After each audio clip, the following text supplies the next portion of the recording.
Welcome back to the Deep Dive. We're jumping back into Eugene McMillan's autobiography, Vagabond on Victory Road. That's right. And today we're tackling Chapter 6. Yep, this is our sixth installment digging into Eugene's story, and Chapter 6 has a pretty telling title, Hobo Life, the Con Gang and the Gamblers. Ooh, that sounds like trouble brewing already. It definitely is.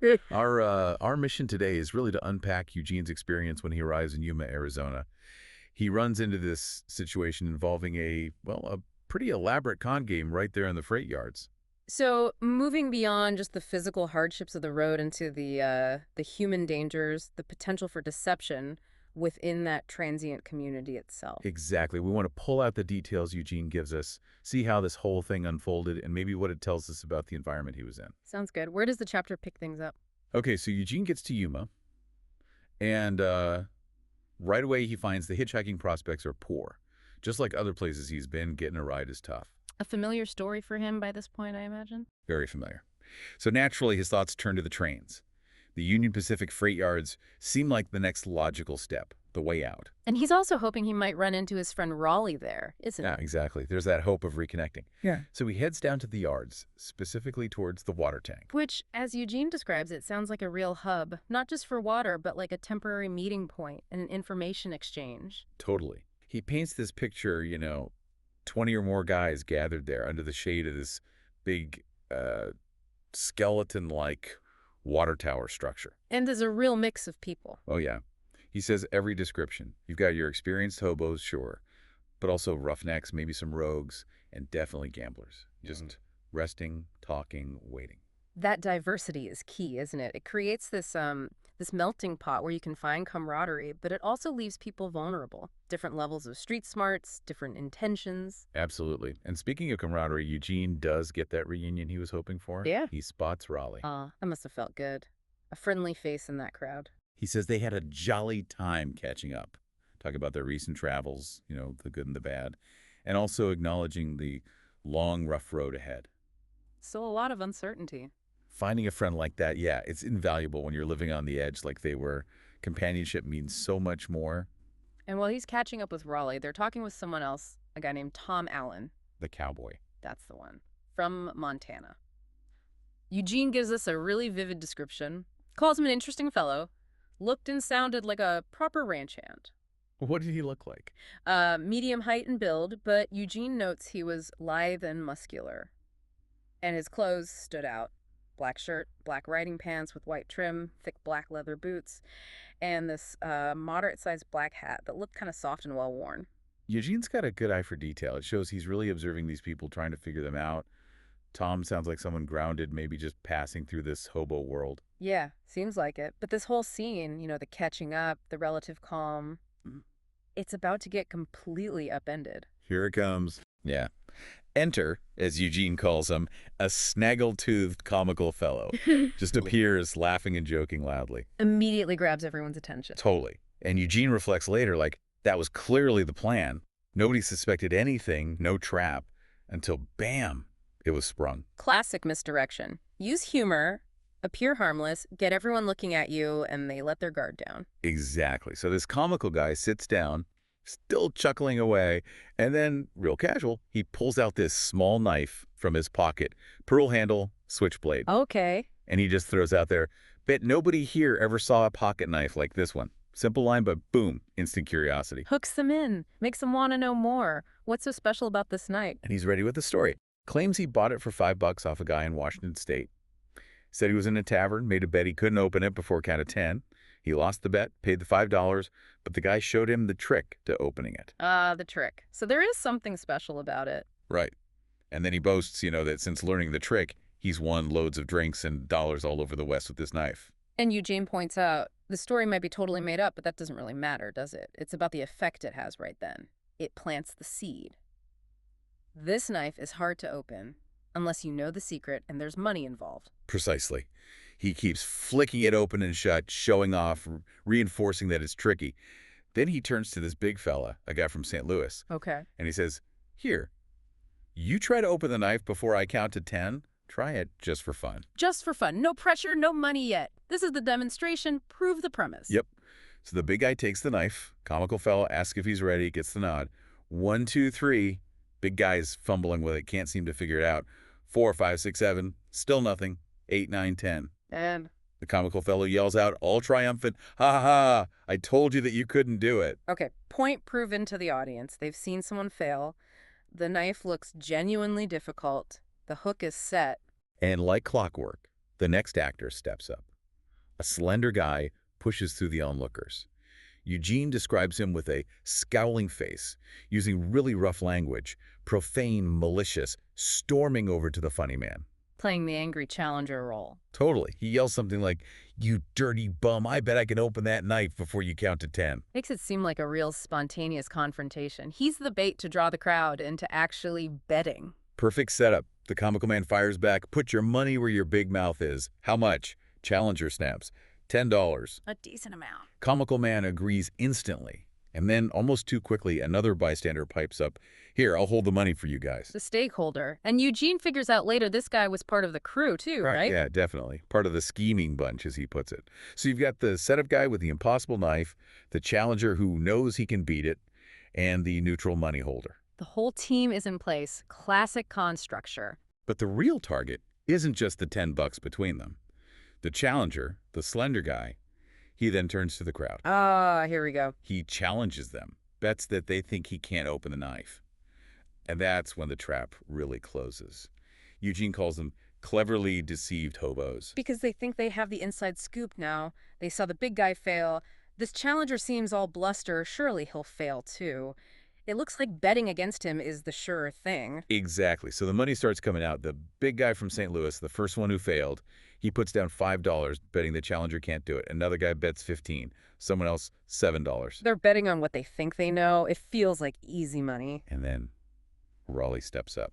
Eugene's friend. Raleigh says, $8 of my money says you can't do it. $8? Wow. For someone in their position, that's huge. That could be almost everything. Eugene is stunned.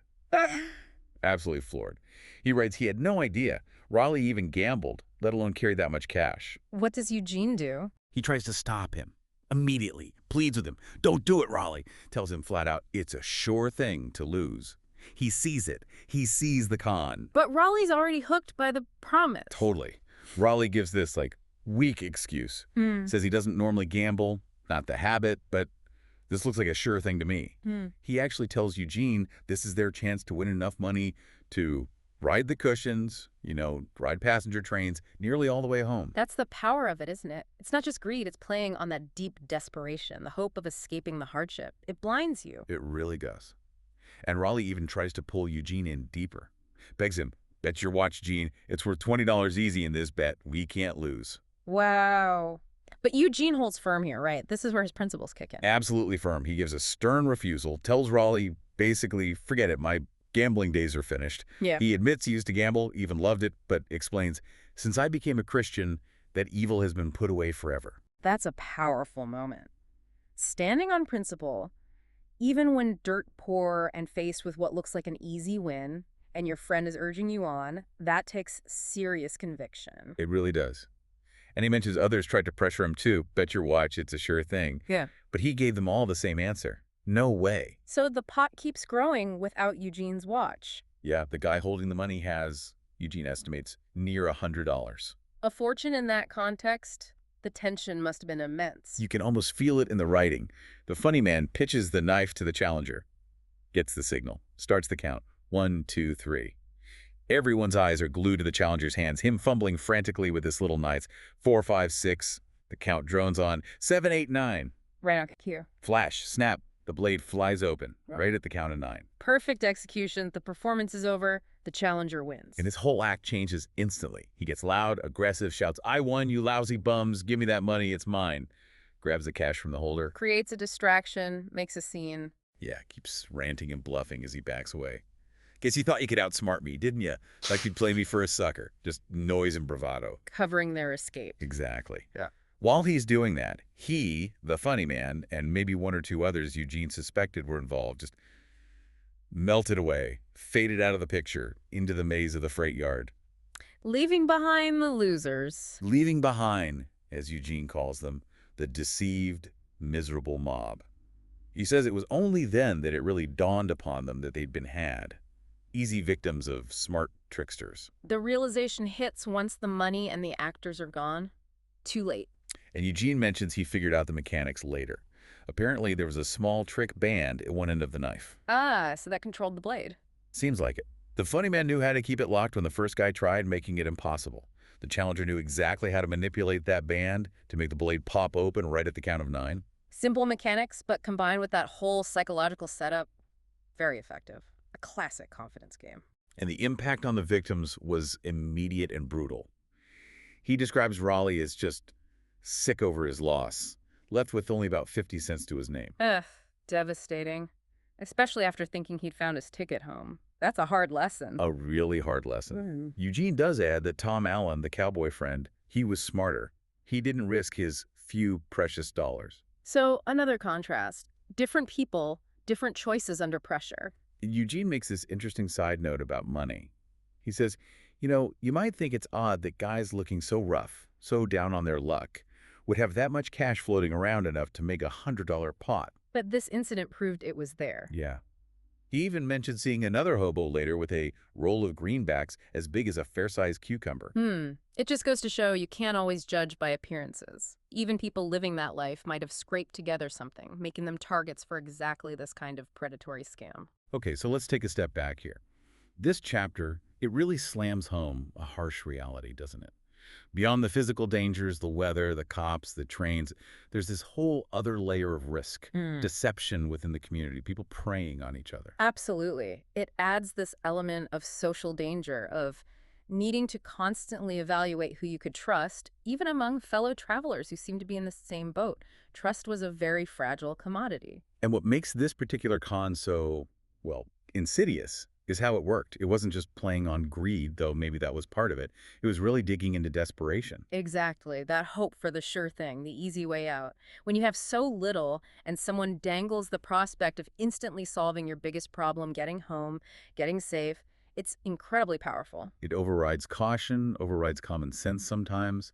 People want to believe it's real. There's a definite psychological pull there, especially in situations of scarcity. We're wired to look for quick fixes, maybe. And that contrast between Raleigh and Eugene is just stark. Raleigh, not usually a gambler, gets completely swept up in the promise. He sees the sure thing because he desperately needs it to be true. While Eugene, just as poor, just as much in need of a way forward, has this bedrock principle, his faith, his past experience with gambling maybe, it gives him this shield. He recognizes the risk for what it is. He refuses to compromise that principle even when everyone around him, including his friend, is saying, come on, it's guaranteed. It shows a different kind of strength, doesn't it? Mental and spiritual fortitude, not just physical toughness. Definitely. It highlights how individual beliefs and values shape reactions in these high-pressure, high-temptation moments. So the big takeaway here feels like a cautionary tale that's still relevant. These sure things, these opportunities that seem too good to be true, especially when they promise an easy fix to a hard problem, they're often the most dangerous traps. They prey on that very hope and desperation. And the chapter suggests that sticking to your principles, maintaining a healthy dose of skepticism, even if it makes you seem cynical or spoils the mood, can save you from real disaster. It makes you wonder, doesn't it? It raises this question for all of us, really.